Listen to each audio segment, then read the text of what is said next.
नमस्कार, मैं हूं आर के प्रजापति और आप देख रहे हैं डीपी एजुकेशन अपडेट।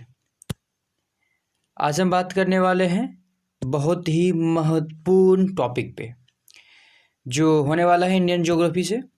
आज का मुख्य टॉपिक है भारत एवं विश्व, यानी भारत विश्व में किस प्रकार अपना योगदान दे रहा है, किस प्रकार इसकी स्थिति है और इसके साथ ही भारत से कौन कौन से देश के बॉर्डर शेयर होते हैं, कितने बॉर्डर शेयर होते हैं, उसकी लंबाई, उसके बीच जो रेखा है उसे क्या बोलते हैं, यानी भारत और पाकिस्तान के बीच के सीमा लाइन को क्या बोलते हैं, पाकिस्तान अफगानिस्तान के बीच के सीमा रेखा को क्या बोलते हैं, भारत बांग्लादेश के सीमा रेखा को क्या बोलते हैं। ये सभी बिंदु पे हम डिस्कस करेंगे, इसलिए आप इस टॉपिक को बिल्कुल भी मिस ना करें, आप अंत तक बने रहें और इसका फ़ायदा उठाएं।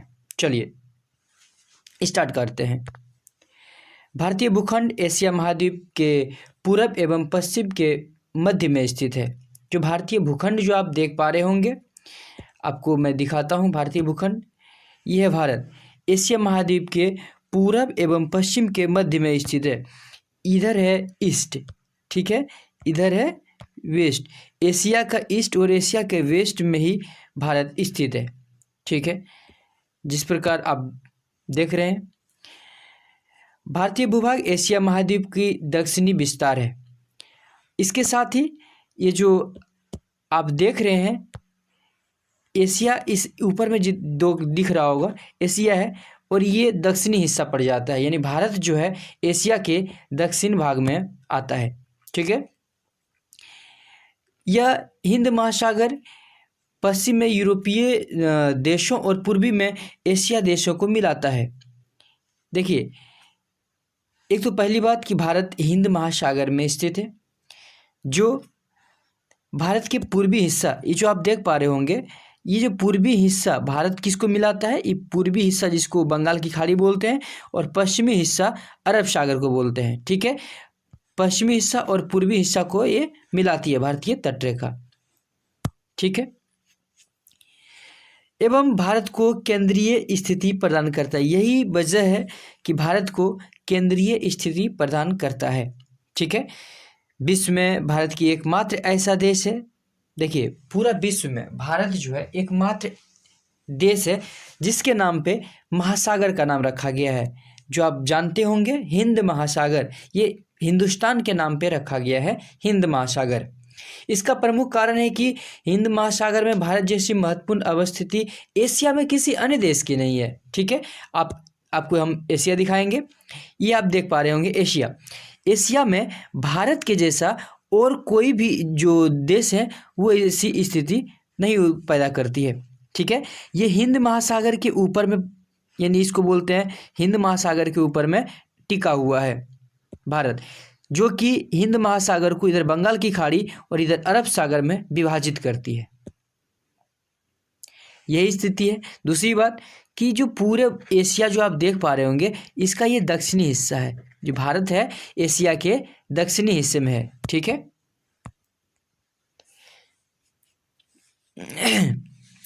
आगे बढ़ते हैं। इस प्रकार यह दक्षिणी एशिया में भारत ही महत्वपूर्ण स्थिति को दर्शाता है। इसकी विशालता ने इसे उपमहाद्वीप की संज्ञा दी है।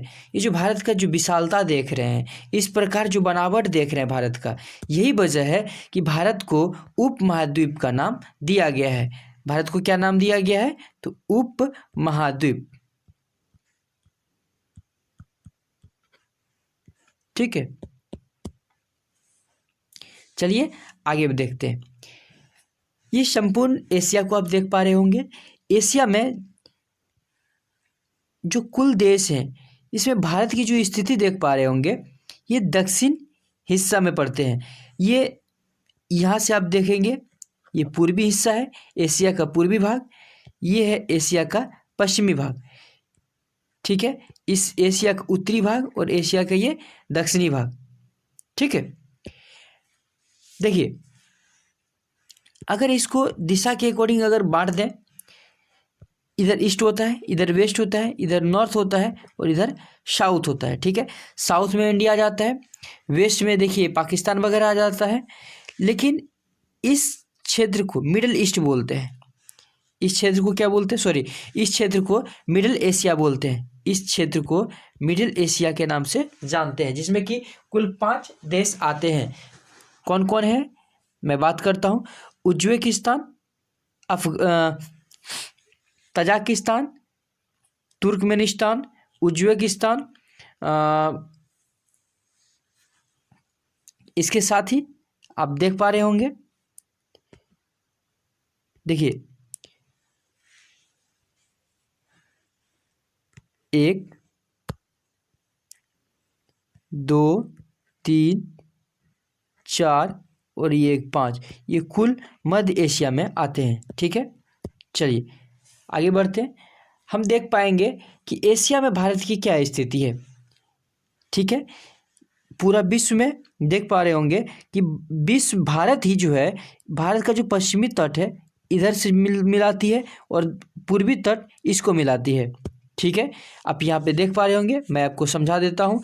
भारत अपनी प्रायद्वीपीय आकृति के कारण ही हिंद महासागर में शीर्ष पर स्थित है। इसका जो प्रायद्वीपीय आकार है, यानी प्रायद्वीपीय किसको बोलते हैं, जो 3 तरफ से जल से घिरा हो उसे प्रायद्वीपीय, और एक विशाल आकार की वजह से इसे प्रायद्वीपीय नाम दिया गया है। ठीक है, यह हिंद महासागर के शीर्ष पर स्थित है। जैसे कि ये पूरा हिंद महासागर है, उसके शीर्ष पर स्थित है ये कौन, भारत। ठीक है, यह पश्चिम तट से यूरोपीय देश, ये जो आप पश्चिम तट देख पा रहे होंगे, इससे ये जो यहाँ से आके ये यूरोपीय देश को मिलाती है। उसके बाद दक्षिण पश्चिम एशिया को, ये जो दक्षिण पश्चिम जो एशिया हिस्सा है यहाँ पे, ठीक है, दक्षिण पश्चिम का जो एशिया आप देख पा रहे होंगे, ये है दक्षिण पश्चिम का एशिया, यूरोपीय देश, दक्षिण पश्चिम का एशिया, और ये अफ्रीका को मिलाती है। ठीक है, यानी भारत का जो पश्चिमी तट रेखा है, इससे हम यूरोप जा सकते हैं, दक्षिण पश्चिम एशिया में जा सकते हैं और अफ्रीका में जा सकते हैं। यानी यहाँ का व्यापार दक्षिणी तट से ही होता है। ठीक है, इसके साथ आगे हम बढ़ेंगे। अब पूर्वी तट का बात करें तो पूर्वी तट से जितने भी एशियाई देश हैं, ये सब जितने एशियाई देश देख रहे हैं, ये सभी से हम व्यापार कर पाएंगे। इसके साथ ही ऑस्ट्रेलिया के साथ भी पूर्वी तट से ही व्यापार होता है। ठीक है, अब मैं बात कर रहा हूँ भारत से लगने वाले कुछ देशों की सीमा। ठीक है, जिसमें कि मुख्य हैं पाकिस्तान, अफगानिस्तान, चाइना, नेपाल, म्यांमार और बांग्लादेश। ठीक है, यानी बात करें तो कुल 7 ऐसे देश हैं जिससे कि भारत की सीमा लगती है। एक यहाँ भूटान है। ठीक है, चलिए इसकी सीमा रेखा को देखते हैं, कितनी सीमा रेखा कौन सा देश शेयर करता है। आप देख पा रहे होंगे ये है बांग्लादेश। देखने में तो ये छोटा लग रहा होगा। ठीक है, ये जो बांग्लादेश है देखने में छोटा लग रहा होगा। ठीक है, लेकिन इसकी जो सीमा रेखा है भारत के साथ जो इसकी सीमा रेखा है सबसे ज़्यादा है। ठीक है, यानी 4096.7 किलोमीटर। भारत और अगर पूछा जाएगा प्रश्न में, भारत और बांग्लादेश के बीच सीमा जो रेखा है वो कितने दूरी का है, तो 4096। इसको याद रखने के लिए 4096 बोलेंगे। बार बार यूज कीजिए, इसको बार बार रिपीट कीजिए। 4096.7 किलोमीटर किसके बीच, बांग्लादेश और भारत के बीच। बांग्लादेश और भारत के बीच जो सीमा रेखा है वो 4096.7 किलोमीटर का है। इसके साथ ही हम बात करेंगे चीन से। ये जो दूसरे स्थान पे आता है चीन आप देख पा रहे होंगे, यहाँ से ही पूरा बॉर्डर शेयर करता है। उसके बाद यहाँ पे थोड़ा सा इस जगह पे सिक्किम में, यानी कुल भारत का चीन के साथ जो सीमा रेखा है वो 3488 किलोमीटर का है। भारत और चीन के बीच जो सीमा रेखा है कितने दूरी का है, तो 3488 किलोमीटर का है। अब 2-4 बार रिपीट करेंगे, आपको याद हो जाएगा। भारत और चीन के बीच 3488, 3488 भारत चीन 3488, ऐसे याद रखना आपको, भारत चीन 3488 किलोमीटर। अब तीसरे स्थान पे देखेंगे पाकिस्तान। पाकिस्तान का बॉर्डर यहाँ से ही लगना स्टार्ट हो जाता है, यानी गुजरात से राजस्थान होते हुए पंजाब, जम्मू कश्मीर और लद्दाख तक जाती है। यानी इसकी जो सीमा रेखा है कुल 3323 किलोमीटर का है। पाकिस्तान के साथ जो सीमा रेखा है 3323 किलोमीटर का, ठीक है। आपको याद रखना है पाकिस्तान भारत पाकिस्तान 3323, भारत पाकिस्तान 3323, भारत पाकिस्तान के बीच सीमा रेखा कितना है तो 3323 किलोमीटर का है। इसके बाद चौथे नंबर पे आता है नेपाल। नेपाल आप देख पा रहे होंगे यहाँ उत्तराखंड से होते हुए उत्तर प्रदेश, बिहार, सिक्किम और पश्चिम बंगाल से बॉर्डर शेयर करता है। तो इसकी कुल जो लंबाई है वो है 1751 किलोमीटर। 17 का पढ़ा आपको याद होगा, 17 तिया 51, यानी 17 तिया 51 किलोमीटर, यानी किसके बीच, भारत और नेपाल के बीच। Bharat Nepal 1751 kilometre, Bharat Nepal 1751 kilometre. अब बात करते हैं म्यांमार से। म्यांमार से मिलने वाले बॉर्डर ये आप देख पा रहे होंगे, ये है म्यांमार, ठीक है।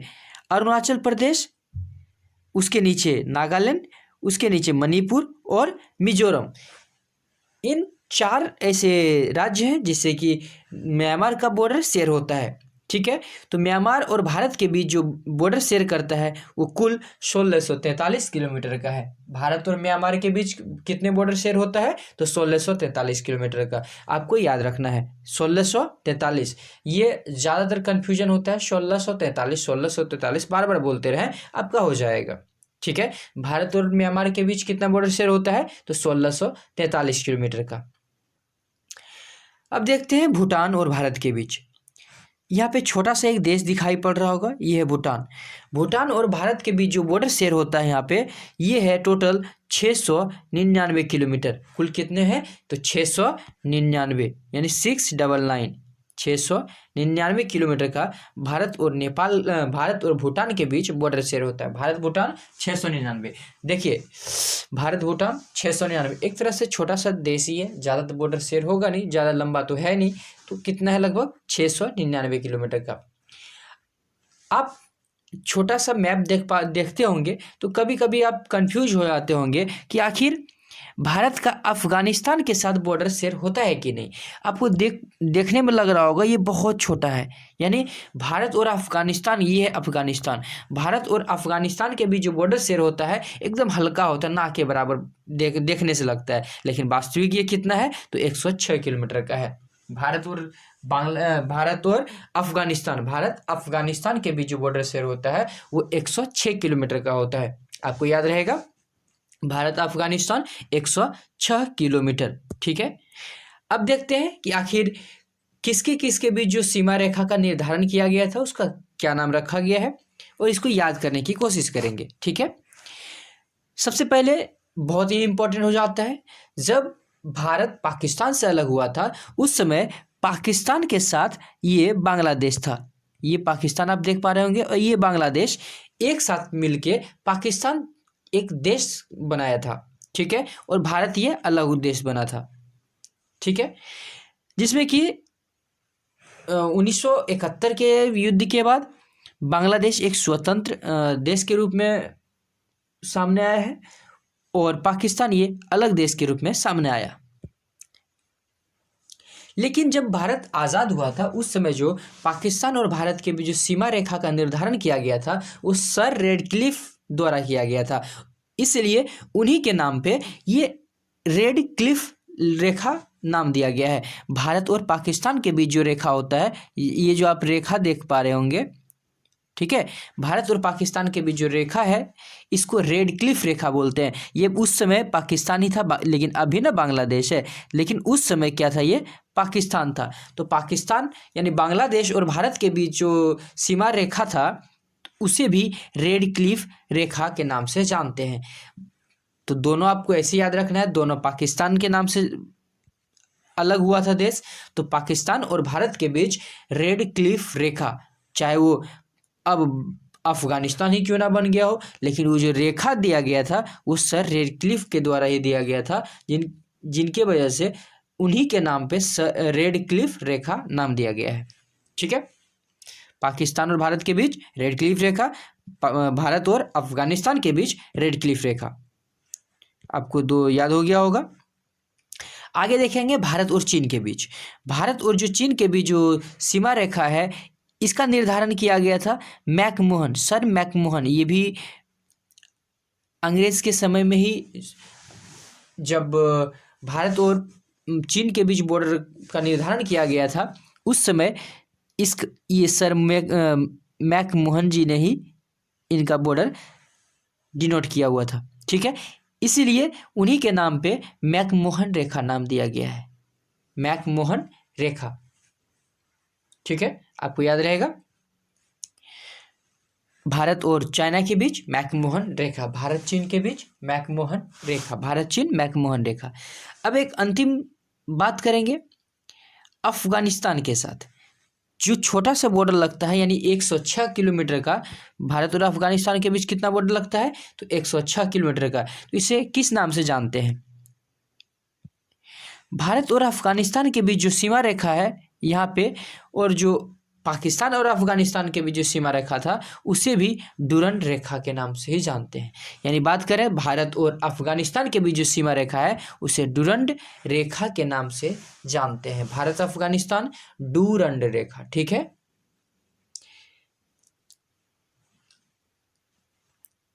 चलिए अब थोड़ा सा हम बात कर लेते हैं एक्स्ट्रा। ऐसे तो स्थलीय सीमा यहाँ पे नहीं लगती है भारत और श्रीलंका के बीच, लेकिन इसके बीच जो सीमा रेखा है, इसे बोलते हैं पाक जल संधि। पाक जल संधि से ही भारत श्रीलंका अलग होता है। भारत से श्रीलंका जो अलग हुआ है, ये पाक जल संधि से ही, ये बीच में जो आता है वो पाक जल संधि है। ठीक है, चलिए आगे बढ़ते हैं। मैं आपको एक खुशखबरी दे देता हूँ। भारत और पाकिस्तान का जो विभाजन हुआ था, जिसका हमने नाम दिया है खूनी लकीर। ठीक है, इसका जड़ें कहाँ से जुड़ी हुई थी? 1857 की क्रांति से ही लेके 1947 तक आखिर किन किन मुद्दे की वजह से पाकिस्तान भारत से अलग होना चाहा? ठीक है, और वो एक मुस्लिम कंट्री बनाने का प्रयास किया। क्या था कारण?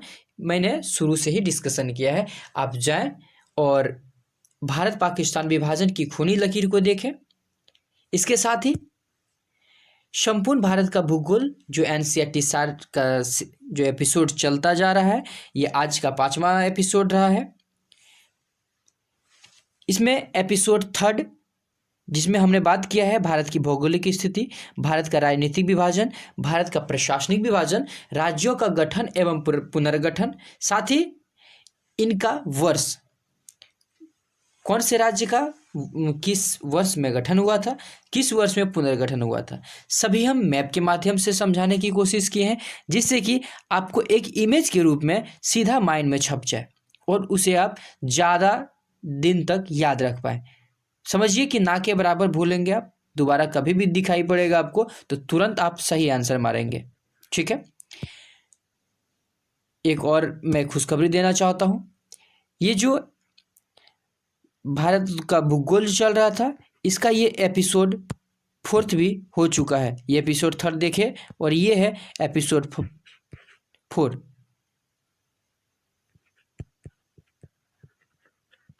एपिसोड 4। ठीक है, आप जाएं और वीडियो के प्लेलिस्ट में आप जाके इसे भी देखें, जिसमें हमने बात किया है भारत के दिशा के आधार पर भारत का विभाजन, 28 राज्य एवं उनकी राजधानी, 8 केंद्र शासित प्रदेश एवं उसकी राजधानी, सभी को हम मैप के माध्यम से समझाने की कोशिश की है।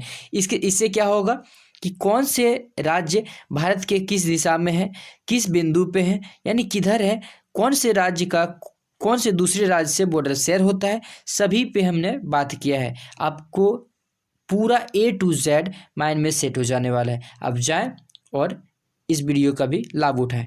और हाँ, अभी तक तो आपको हम नहीं बोले कि इस वीडियो को लाइक करें, शेयर करें, सब्सक्राइब करें।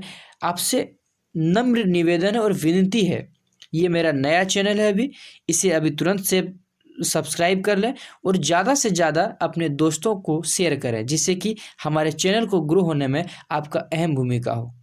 इसके लिए मैं तहे दिल से अभी से धन्यवाद करता हूँ। चलिए मिलते हैं अगली वीडियो में। आज के लिए इतना ही, धन्यवाद।